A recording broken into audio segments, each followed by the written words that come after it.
പക്ഷേ ഈ മഞ്ജു വാര്യരുടെ മൊഴി വിചാരണ കോടതി വിശ്വാസത്തിലെടുക്കുന്നില്ല. കോടതിയിലെ പല വെളിപ്പെടുത്തലുകളും ഈ തുടക്കത്തിൽ മഞ്ജു വാര്യർ പറഞ്ഞ മൊഴിയിൽ നിന്നും വ്യത്യസ്തമാണ് എന്നാണ് ഈ വിധി പകർപ്പിൽ വ്യക്തമാക്കുന്നത്. എന്തുകൊണ്ടാണ് കോടതി അങ്ങനെയൊരു അവിശ്വാസം ഈ മഞ്ജു വാര്യരുടെ മൊഴിയിൽ പ്രകടിപ്പിക്കുന്നത്? മാത്രമല്ല, അതിജീവിതയുടെ മൊഴിയിലും ചില മൊഴികളിലും വൈരുദ്ധ്യങ്ങളുണ്ട്, ചില സംശയങ്ങൾ കോടതി പ്രകടിപ്പിച്ച സാഹചര്യം കൂടി ഉണ്ടല്ലോ രഞ്ജിത്ത്. ടോം, പ്രോസിക്യൂഷൻ വിറ്റ്നസ് 34 ഈ കേസിൽ മഞ്ജു വാര്യരുടെ മൊഴി വളരെ വിശദമായി തന്നെ കോടതി രേഖപ്പെടുത്തിയിരുന്നു എന്നുള്ളതാണ്. കാരണം പ്രോസിക്യൂഷന് ഏറ്റവും വിശ്വാസമുള്ള ഒരു വിറ്റ്നസ് കൂടിയായിരുന്നു മഞ്ജു വാര്യർ എന്നതുകൂടി മനസ്സിലാക്കണം. കാരണം കാവ്യ മാധവനും ദിലീപുമായുള്ള ബന്ധം, അല്ലെങ്കിൽ അത് തന്നെയാണ് ഈ നടിയെ ആക്രമിച്ച കേസുമായി ബന്ധപ്പെട്ട ഒരു തുടക്കം എന്ന് തന്നെ വളരെ കൃത്യമായി തന്നെ കോടതിയെ ബോധ്യപ്പെടുത്താനാണ് പ്രോസിക്യൂഷൻ ശ്രമിച്ചിരുന്നത്. അതിന് ഉപോത്ബലകമാകുന്ന വളരെ പ്രധാനപ്പെട്ട എവിഡൻസ് മഞ്ജു വാര്യരുടെ മൊഴി തന്നെയാകുമെന്ന കാര്യത്തിൽ പ്രോസിക്യൂഷൻ സംശയമുണ്ടായിരുന്നില്ല. അതനുസരിച്ച് ശക്തമായി തന്നെ ഈ വിഷയത്തിൽ മഞ്ജു വാര്യർ പ്രോസിക്യൂഷന് മൊഴി നൽകി. തുടക്കം 2012 2-ാം മാസം ഈ ബന്ധം, അതായത് താനും തൻ്റെ മുൻ ഭർത്താവ് ദിലീപും തമ്മിലുള്ള ബന്ധം വഷളാകാനുള്ള പ്രധാനപ്പെട്ട ഒരു ദിവസം അന്നായിരുന്നു എന്നാണ് മഞ്ജു വാര്യർ കോടതിക്ക് മുൻപാകെ പറഞ്ഞത്. അത് അന്നാണ് ദിലീപിൻ്റെ ഒരു പഴയ ഫോണിൽ നിന്നുള്ള മെസ്സേജ്, അത് കാവ്യ മാധവൻ അയച്ച മെസ്സേജാണ്. മെസ്സേജ് മഞ്ജു വാര്യർ കാണുകയും അതും ദിലീപും കാവ്യയുമായുള്ള ഒരു ബന്ധത്തിൻ്റെ, ദൃഢമായ ഒരു ബന്ധത്തിൻ്റെ സൂചനയായി അത് മനസ്സിലാക്കുകയും ചെയ്തത്. തുടർന്ന് ദിലീപിനെയാണ് ആദ്യം മഞ്ജു ഈ മെസ്സേജ് കണ്ടപ്പോൾ വിളിച്ചത്. ദിലീപ് പ്രതികരിച്ചില്ല, അത് ഷൂട്ടിംഗ് ലൊക്കേഷനിലായിരുന്നു. പിന്നീട് കാവ്യ മാധവനെ വിളിച്ചു, കാവ്യ ഫോൺ എടുത്തു. അന്ന് കാവ്യ, നമുക്കറിയാം 2009 കാവ്യയുടെ ആദ്യ വിവാഹം കഴിയുന്നത്. അതിനുശേഷം കാവ്യ അന്ന് ഈ വിളിക്കുന്ന ദിവസം അമ്മയ്ക്കൊപ്പം, മാതാപിതാക്കൾക്കൊപ്പം വീട്ടിലുണ്ടായിരുന്നു എന്നാണ് മഞ്ജു പറഞ്ഞത്.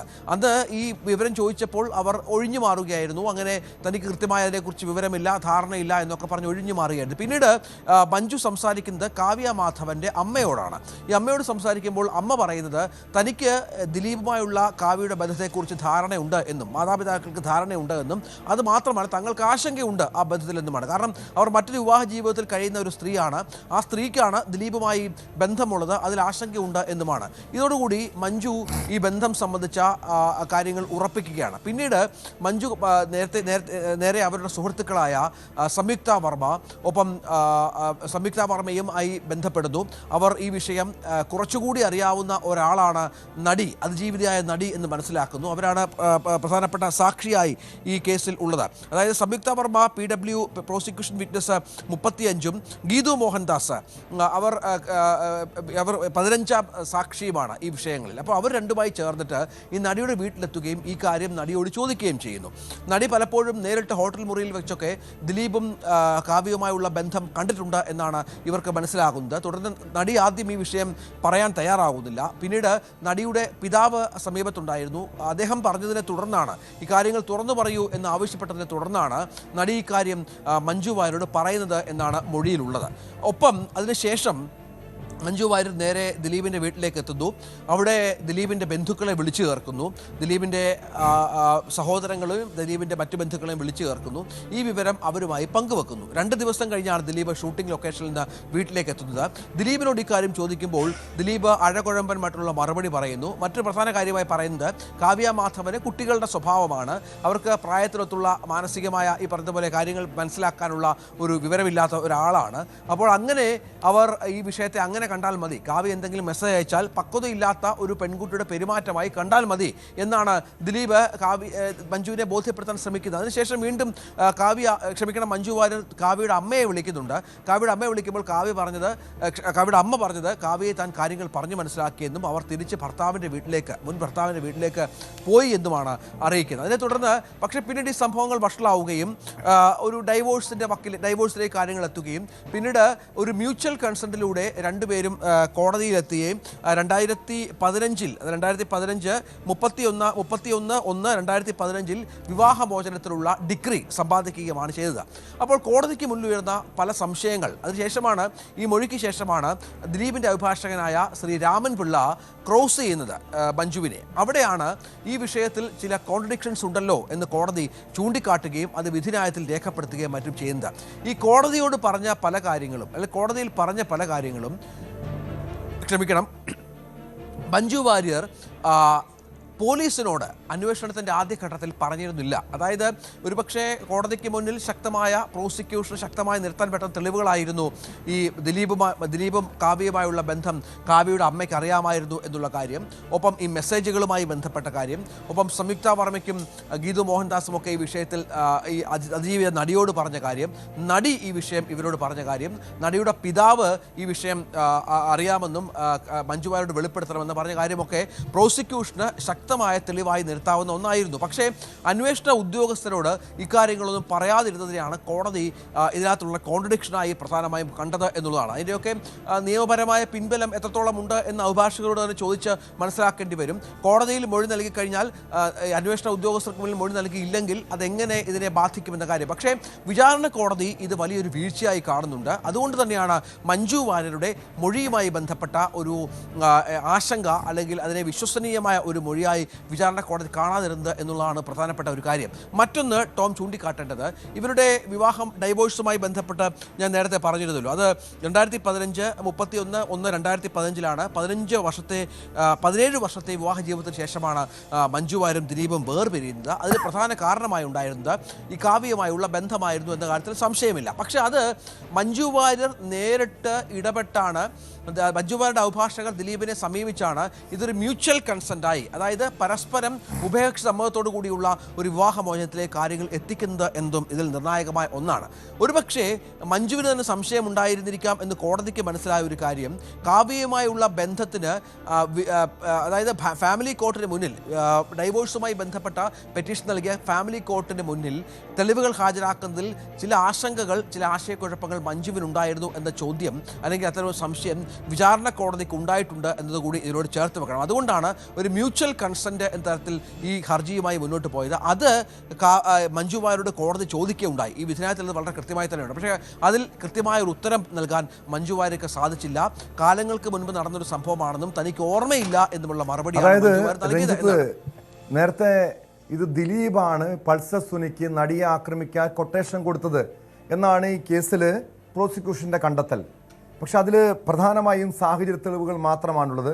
ഈ രീതിയിൽ അമ്മയുടെ റിഹേഴ്സൽ ക്യാമ്പിൽ വെച്ച് നടന്ന ഭീഷണി, അതോടൊപ്പം മഞ്ജു വാര്യരും ദിലീപും തമ്മിലുള്ള വിവാഹ ബന്ധം തകരുന്നതിന് പ്രധാനപ്പെട്ട കാരണമായത് ഈ അതിജീവിതയുടെ, ഈ നടിയുടെ, ആക്രമണത്തിനിരയായ നടിയുടെ ഇടപെടലുകൾ, അങ്ങനെ ദിലീപിനുള്ള വിരോധം, വൈരാഗ്യം, ഇതൊക്കെയാണ് ദിലീപ് ആക്രമിക്കാൻ കൊട്ടേഷൻ നൽകാനുള്ള കാരണമെന്നാണ് കണ്ടെത്താൻ കഴിഞ്ഞിരിക്കുന്നത്. പക്ഷേ ഇത് കൂട്ടി യോജിപ്പിക്കാൻ പറ്റുന്ന രീതിയിലുള്ള തെളിവുകൾ സമർത്ഥിക്കാൻ ഒരുപക്ഷെ പ്രോസിക്യൂഷൻ അവിടെ പരാജയപ്പെട്ടിരിക്കാം.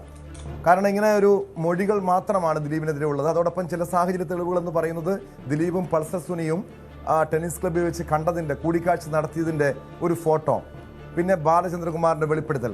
അങ്ങനെ ഈ സാഹചര്യ തെളിവുകൾക്കപ്പുറം ഈ മഞ്ജു വാര്യർ ഉൾപ്പെടെയുള്ള ചലച്ചിത്ര താരങ്ങളുടെ, അന്നത്തെ അമ്മയുടെ റിഹേഴ്സൽ ക്യാമ്പിൽ പങ്കെടുത്ത ആളുകളുടെ ഉൾപ്പെടെ മൊഴികൾക്ക് അപ്പുറം എന്ത് തെളിവുകളായിരുന്നു ഈ കേസിൽ ദിലീപിനെതിരെ ഉണ്ടായിരുന്നത്? എന്താണ് പ്രോസിക്യൂഷൻ അവിടെ സമർപ്പിക്കാൻ കഴിഞ്ഞത്? ഇവിടെ മഞ്ജു വാര്യരുടെ ഈ വിഷയത്തിൽ നൽകിയ ഒരു മൊഴി ഇതിനോട് ചേർത്ത് വെക്കണം ടോം. കാരണം മഞ്ജു വാര്യർ പറഞ്ഞത് താൻ ഈ കാവ്യ മാധവനുമായുള്ള ദിലീപിൻ്റെ ബന്ധം അത് ആദ്യം മനസ്സിലാക്കുന്നത് ഈ ഫോണിലെ, ദിലീപിൻ്റെ പഴയ ഒരു ഫോണിലെ മെസ്സേജുകളിൽ നിന്നുമാണ്.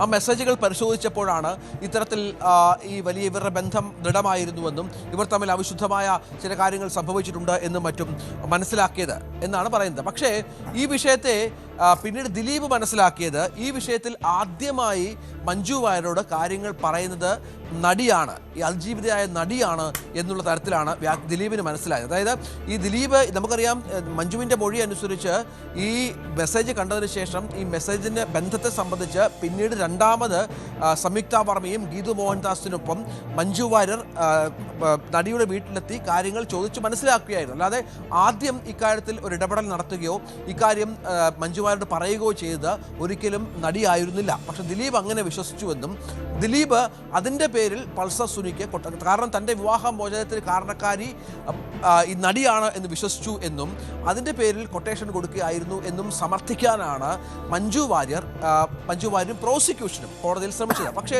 അതിന് ഉപോത്ബലകമായി ഈ മഞ്ജുവാരുടെ മൊഴി അവിടെയാണ് കോടതിക്ക് വിശ്വാസയോഗ്യമല്ലാത്ത ഇക്കാര്യങ്ങളൊന്നും കൃത്യമായി ആദ്യഘട്ട അന്വേഷണത്തിൽ, പ്രത്യേക അന്വേഷണ സംഘത്തിൻ്റെ അന്വേഷണത്തിൽ ഈ പോലീസ് ഉദ്യോഗസ്ഥരെ പറയാനോ അവരെ ബോധ്യപ്പെടുത്താനോ മൊഴി രേഖപ്പെടുത്താനോ അല്ലെങ്കിൽ ഇത്തരം കാര്യങ്ങൾ പറയാനോ മഞ്ജു വാര്യർ തയ്യാറായിട്ടില്ല എന്നുള്ളതാണ് ഈ കേസിനെ ദുർബലമാക്കിയത് എന്ന വളരെ പ്രധാനപ്പെട്ട ഒരു വാദമാണ് പ്രതിഭാഗം അഭിഭാഷകൻ മുന്നോട്ട് വെച്ചത്. അത് കോടതി അതിനോടൊപ്പം നിൽക്കുകയും ചെയ്തൊരു പശ്ചാത്തലം പിന്നീട് വിധിന്യായത്തിലൊക്കെ നമ്മൾ കണ്ടു. അത് വളരെ കൃത്യമായി തന്നെ അക്കാര്യങ്ങൾ ബോധ്യപ്പെടുത്തിയിട്ടുണ്ട്. മറ്റൊരു കാര്യം, നേരത്തെ ടോം പറഞ്ഞതുപോലെ ഈ പൾസർ സുനിക്ക് ദിലീപുമായുള്ള ബന്ധം ഒരു 10,000 രൂപയുടെ ഇടപാട് മാത്രം നടക്കുന്നത് കൊണ്ട് അത് എന്ത് ഇടപാടിനാണ് എന്ന കാര്യത്തിൽ കോടതിക്ക് ഒരു വ്യക്തത ഉണ്ടായിരുന്നില്ല. കൊട്ടേഷന് വേണ്ടിയാണോ എന്നറിയില്ല.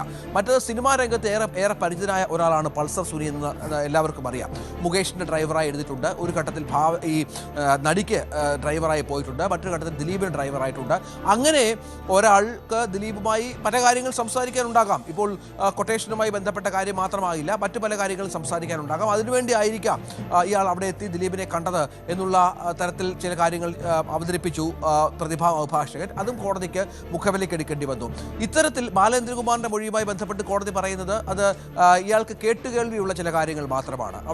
അവിടെ കണ്ടു, ഇവിടെ ചില ദൃശ്യങ്ങൾ കണ്ടു എന്നതല്ലാതെ വിശ്വസനീയമായ ഒരു മൊഴി ബാലേന്ദ്രകുമാറിൻ്റെ ഭാഗത്തുനിന്നുണ്ടായില്ല. അങ്ങനെ പ്രോസിക്യൂഷൻ ഹാജരാക്കാൻ ശ്രമിച്ച തെളിവുകൾ വളരെ കൃത്യമായി തന്നെ അത് ഏതൊക്കെ തരത്തിലാണ് നിലനിൽക്കാത്തത് എന്ന് ബോധ്യപ്പെടുത്തി തന്നെയാണ് ടോം 1780ഓളം പേജുള്ള ഈ വിധിന്യായത്തിൽ, വളരെ വിശദമായ വിധിന്യായത്തിൽ, അതിൻ്റെ ഞാൻ നേരത്തെ പറഞ്ഞ മഞ്ജുവാരുടെ മൊഴിയൊക്കെ 268 പേജ് മുതൽ അങ്ങോട്ടാണ് ഉള്ളത്. അങ്ങനെ കൃത്യമായി ചൂണ്ടിക്കാണിച്ചുകൊണ്ട് തന്നെയാണ് ഈ കേസിൽ തീരുമാനമെടുത്തിരിക്കുന്നത് കോടതി. ആ വിധിന്യായം പഠിച്ചാൽ ഇതുമായി ബന്ധപ്പെട്ട കൂടുതൽ വിവരങ്ങൾ, നമുക്ക് ചില കൗതുകകരമായ വിവരങ്ങൾ കൂടി ലഭ്യമാവുകയും ചെയ്യും കേട്ടോ.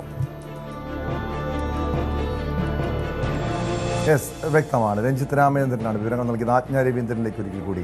ആജ്ഞ, ഇവിടെ മഞ്ജു വാര്യർ ഉൾപ്പെടെയുള്ള ചില പ്രധാനപ്പെട്ട സാക്ഷികളുടെ മൊഴികളിലെ വൈരുദ്ധ്യം, അതിൽ കോടതി അവിശ്വാസം പ്രകടിപ്പിക്കുന്നുണ്ട്. അതോടൊപ്പം സംവിധായകൻ ബാലചന്ദ്രകുമാറിൻ്റെ വെളിപ്പെടുത്തലാണ് ഈ കേസിൻ്റെ രണ്ടാം ഘട്ട അന്വേഷണത്തിലേക്ക് നീങ്ങുന്നത്, തുടരന്വേഷണത്തിലേക്ക് നീങ്ങുന്നത്. അതായത് അയാൾ കണ്ട ഈ സംവിധായകൻ ബാലചന്ദ്രകുമാർ നടത്തിയ വെളിപ്പെടുത്തൽ ചില ഊഹാപോഹങ്ങളുടെ അടിസ്ഥാനത്തിലാണ്. അതല്ലെങ്കിൽ അതിന് കൃത്യമായ തെളിവുകൾ ഉൾപ്പെടെ കണ്ടെത്താൻ ഈ പ്രോസിക്യൂഷന് കഴിഞ്ഞില്ല തുടങ്ങിയ കാര്യങ്ങൾ ഉൾപ്പെടെ, അതായത് രണ്ടാം ഘട്ട അന്വേഷണത്തിലെ കണ്ടെത്തലുകൾ പൂർണ്ണമായും വിചാരണ കോടതി എഴുതിത്തള്ളുന്നൊരു സാഹചര്യമുണ്ട്. സ്വാഭാവികമായും ഇനിയും ഈ കേസുമായി ബന്ധപ്പെട്ട് പ്രോസിക്യൂഷൻ മേൽക്കോടതിയെ സമീപിക്കുമ്പോൾ, അപ്പീൽ നൽകുമ്പോൾ ഈ കേസ് അന്വേഷണത്തിലെ അതോടൊപ്പം പ്രോസിക്യൂഷൻ്റെ കണ്ടെത്തലുകളിലെ ഈ വീഴ്ചകൾ, പോരായ്മകളൊക്കെ മേൽക്കോടതിയിലേക്ക് പോകുമ്പോൾ അതിൽ തിരിച്ചടിയാകില്ല.